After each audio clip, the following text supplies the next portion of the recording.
Salamu alaikum, a ban me fal nafile, me za dhe me xhamat? Bën me fal nafile, me za dhe me xhamat. Dhe për këtë kanë ardhur transmetime të sakta në Sahihun e Imam Buhariut, në Sahihun e Imam Muslimit dhe në të gjitha librat që transmetojnë hadithet e pejgamberit sallallahu alaihi wasallam. Prej tyre hadithet të cilën nxirret nga Ibn Abbas, Allah subhanahu wa taala pas mëshirua, thotë një herë natën shkova në xhami. Ku shkova në xhami?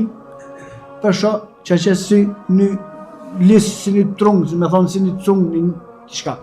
Jo më afrua, se tërë s'kish dritë në xhamin e pejgamberit sallallahu alaihi wasallam. Jo më afrua, kur e shoh, i shkon Muhamedi sallallahu alaihi wasallam. Natën.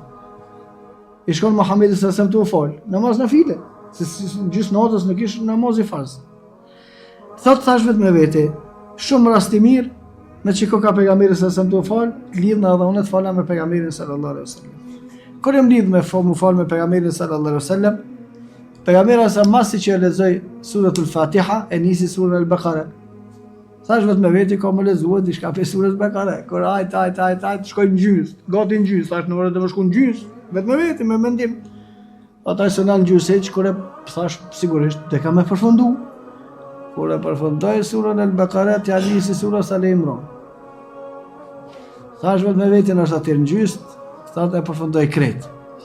Pastaj thot pejgamberi, thot Ibn Abbasi, thot pejgamberi sallallahu alaihi wasallam, masi që e përfundoi surën Al-Imran, e nisi surën An-Nisa.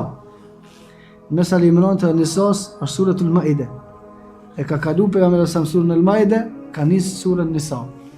Edhe e lexoj deri në fund. Thash hajt çdo në është bebetis kur u kthehet suratul Maide, që jep me argumentu që lejohet në Kur'an me intru surat, s'ka problem hiç, nuk është obligim me shku sipas radhitjes. Kret kjo tregon se Ibn Abbasi u fal me pejgamberin sallallahu alaihi wasallam namaz nafile dhe pejgamberi sallallahu alaihi wasallam lexonte Kur'anin me sa.